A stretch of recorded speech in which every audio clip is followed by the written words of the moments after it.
जय बद्री केदारनाथ दोस्तों, बहुत बहुत स्वागत है आप लोगों का मेरे एक और यूट्यूब वीडियो पे। तो दोस्तों आज हो चुकी है 12 सितंबर और 11 सितंबर तक के मेरे पोर्टफोलियो अपडेट हो चुके हैं। साथ ही मैं आपको दिखाऊंगा अपने शेयर्स और ईटीएफ का पोर्टफोलियो। तो चलिए बिना किसी देरी के सबसे पहले शुरू करते हैं इंडिसेस से। तो निफ्टी 50 आज जैसे कि आप देख सकते हैं स्क्रीन पे 0.43% की अच्छी बढ़त के साथ बंद हुआ है। तो फाइनली 2 हफ्ते लगातार ऐसे हो गए हैं जब हम पॉजिटिव क्लोज हुए हैं। पिछले हफ्ते मार्जिनल पॉजिटिव थे, इस हफ्ते ठीक ठाक पॉजिटिव हैं। वहीं अगर ब्रॉडर इंडेक्सेस पे नज़र डाली जाए तो मिड कैप 50 जो है 0.32% की बढ़त के साथ बंद हुआ है। मिड कैप 100 0.32% की बढ़त के साथ बंद हुआ है। और मिड कैप 50 0.28% की बढ़त के साथ बंद हुआ है। वहीं स्मॉल कैप 100 पर नज़र डाली जाए तो 0.64% की बढ़त है। स्मॉल कैप 50 में 0.47 और स्मॉल कैप 250 में 0.32। तो एक डिसेंट गेन होगा आज 15-20 हज़ार का, एटलीस्ट मेरे पोर्टफोलियो में तो मुझे ऐसा लगता है 15-20 हज़ार रुपये का गेन होगा। और एक पॉजिटिव नोट पे आज मार्केट क्लोज होगी। तो वीकेंड एक मीठे अनुभव के साथ वीकेंड शुरू होगा। जिन लोगों को आज ही गेन देखना हो वो रात 12 बजे तक जाग सकते हैं और अपने पोर्टफोलियो में बढ़त होती हुई देख सकते हैं। आइए बात करते हैं FIDI के 22 साल के डेटा की। तो FI ने कल फिर धोखा दे दिया और लगभग 3400 करोड़ की कैश में सेलिंग करके चले गए। इसके अगेंस्ट इस सेलिंग को एब्जॉर्व करने के लिए हमारे DI ने लगभग 4000 करोड़ की बाइंग भी करी है।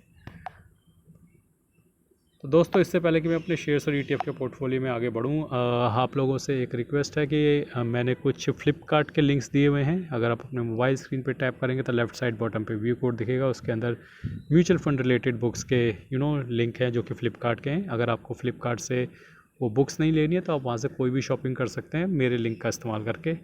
तो चलिए आगे बढ़ते हैं।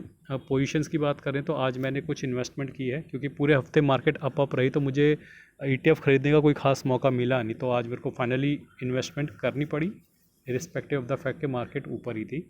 तो FMCG ETF में आज मैंने 12 क्वांटिटी बाय करी है। तो FMCG ETF में मैं दोबारा एंटर हुआ हूँ। FMCG ETF में एक बार मैं पहले ख़रीद के प्रॉफिट बुक कर चुका हूँ 5%, और दोबारा FMCG इंडेक्स जो है गिर रहा है तो मैंने इसे दोबारा एंट्री ली है। निफ्टी क्वालिटी ETF में 10 क्वांटिटी बाय किया, ITBs में 10 क्वांटिटी बाय किया, फार्मा बीज में 5 क्वांटिटी बाय किए, HDFC क्वालिटी ETF में 5 क्वांटिटी बाय किया, ICICI BT2 ये वो भारत इंडेक्स वाला ही ETF है, म्यूचुअल फंड ETF वो दोनों सेम ही है, और बैंक बीज में 1 क्वांटिटी बाय करी है। तो एक बार में आज मुझे मेरे शेयर्स और ETF के पोर्टफोलियो में लगभग 1000 रुपये का नोशनल गेन हुआ है और लगभग 0.64%। तो ITBs में आज मुझे 15 रुपये का नोशनल गेन है, डिवॉप बीज में 11 का, फार्मा बीज में 19 का, रिलायंस में 152 रुपये का, इंडसइंड बैंक में 226 का नुकसान है, टाटा मोटर्स में 902 रुपये का गेन है, जीनस पावर 45 रुपये का नुकसान, ICICI BT2 ETF 12 रुपये, टॉप 10 ऐड ETF 30 रुपये, सेंसेक्स ETF 30 रुपये, बैंक बीज ETF 1 रुपये, HDFC कॉल ETF 8 रुपये, एरकॉन 137 रुपये, L30i ETF 15 रुपये, शरिया बीज 10 रुपये, निफ्टी क्वालिटी 7 रुपये का नुकसान। ओवरऑल आप देख सकते हैं इस पोर्टफोलियो में मेरे लगभग एक अरे यार तो थोड़ा सा विलम्ब रहेगा। हाँ हाँ वो है। तो इस पे अभी आगे बात करते हैं। थोड़ा सा मेरे हाथ में कुछ गिर गया है तो थोड़ा सा विलम्ब रहेगा। और अब हाथ में से हाँ थोड़ा सा नींबू पानी में पी रहा तो मेरे हाथ पे गिर गया था दोस्तों। तो चलिए ठीक है, बात करते हैं मेरे ओवरऑल पोर्टफोलियो की। तो आप देख सकते हैं कि 1,83,000 की मेरी इन्वेस्टमेंट है, 1,68,000 की करंट वैल्यू है, 15,000 का भी नुकसान है, लगभग -8% के नुकसान में है। और ITBs जो है लगभग 2.5% के मुनाफे में चल रहे हैं, डिवॉप बीज लगभग 0.5% का नुकसान है, फार्मा बीज लगभग 0.25% के मुनाफे में, रिलायंस लगभग 2.25% के मुनाफे में चल रहा है, इंडसइंड बैंक 32% का नुकसान है, टाटा मोटर्स 2% का नुकसान, जीनस पावर 29, ICICI BT2 2% के मुनाफे में चल रहा है, ETF टॉप 10 ऐड ETF 2% के नुकसान में, सेंसेक्स ETF लगभग 0.1% के मुनाफे में, बैंक बीज लगभग 0.1% के मुनाफे में, HDFC कॉल ETF लगभग 4.25% के मुनाफे में, इरकॉन 28% का नुकसान है, L30i ETF में ना प्रॉफिट हो रहा है ना नुकसान हो रहा है, शरिया बीज लगभग 1.25% के मुनाफे में, और निफ्टी क्वालिटी ETF लगभग 3.25% के मुनाफे में है। तो ये तो थी स्थिति मेरे शेयर्स और ETF के पोर्टफोलियो की। अब अगला हफ्ता बहुत क्रूशल होगा दोस्तों, क्योंकि अच्छी क्लोजिंग हुई है, 25,100 के ऊपर ही क्लोजिंग हुई है। लेट्स सी अगर शॉर्ट कवरिंग अगर ये हफ्ते ट्रिगर होती है तो मुझे ऐसा लगता है कि मेरे 1 या 2 ETF पॉसिबली अपना 5% का टारगेट हिट कर सकते हैं। आइए चलते हैं अब अपने इंड मनी ऐप के म्यूचुअल फंड पोर्टफोलियो पे। तो दोस्तों मेरे इंड मनी ऐप के म्यूचुअल फंड पोर्टफोलियो में जैसा कि आप देख सकते हैं कल मुझे लगभग 664 रुपये का मुनाफा हुआ है नोशनल गेन। 6,48,000 इन्वेस्टेड वैल्यू है, 6,90,000 करंट वैल्यू है पोर्टफोलियो की। 42,213 रुपये का मुनाफा चल रहा है, लगभग 6.5% का मुनाफा है इस पोर्टफोलियो पे।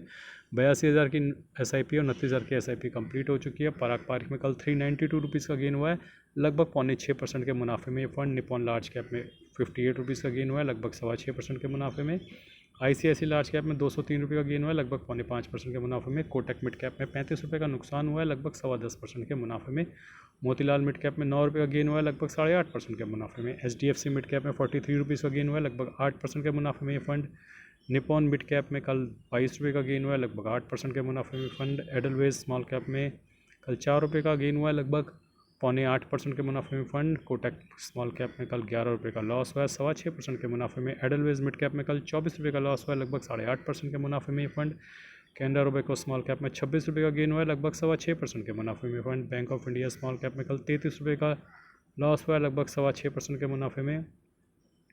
HSBC स्मॉल कैप में कल 29 रुपये का गेन हुआ है, लगभग 6.5% के मुनाफे में। इन्वेस्को मिड कैप में कल 22 रुपये का लॉस हुआ है, 11.5% के मुनाफे में fund. Invesco large and mid में 10 रुपये का लॉस हुआ है, लगभग 10.5% के मुनाफे में। बंधन लार्ज एंड मिड में 44 रुपये का गेन हुआ है, लगभग 7.5% के मुनाफे में। निपॉन स्मॉल कैप में कल 1 रुपये का गेन हुआ है, लगभग 6.5% के मुनाफे में। SBI स्मॉल कैप में कल 24 रुपये का गेन हुआ है, लगभग 6% के मुनाफे में। टाटा स्मॉल कैप में कल 60 रुपये का नुकसान, लगभग 5.6% के मुनाफे में। JM फ्लेक्सी कैप में कल 3 रुपये का गेन हुआ है, लगभग 4.5% के मुनाफे में ये फंड। तो दोस्तों ये तो थी स्थिति मेरे इंड मनी ऐप के म्यूचुअल फंड पोर्टफोलियो की। आइए अब बात करते हैं अपने ग्रो ऐप के म्यूचुअल फंड पोर्टफोलियो की। तो आ जाते हैं ग्रो ऐप के म्यूचुअल फंड पोर्टफोलियो पे। तो दोस्तों जैसा कि आप देख सकते हैं कल इस पोर्टफोलियो में मुझे लगभग 5,252 रुपये का नोशनल गेन हुआ है और कुल मुनाफा इस पोर्टफोलियो पे बढ़कर 29,816 रुपये हो गया। एक बार मैं फटाफट आपको स्क्रॉल करके दिखा देता हूँ किस किस म्यूचुअल फंड ने कल यहाँ पॉजिटिव गेन दिया है। और जैसा कि आप देख सकते हैं कि सबसे ऊपर लीड कर रहा था आदित्य बिरला PSU, फिर count mid cap, Invesco. Count mid cap पे कल बड़ा डिस्कशन हुआ था लाइव पे, देखिए कल उसने अच्छा रिटर्न दिया है। इन्वेस्को इंडिया PSU, बंधन स्मॉल कैप। तो एक बार मैं धीरे धीरे स्क्रॉल कर लेता हूँ ताकि आप देख सकें किस म्यूचुअल फंड ने कल कितना रिटर्न दिया है।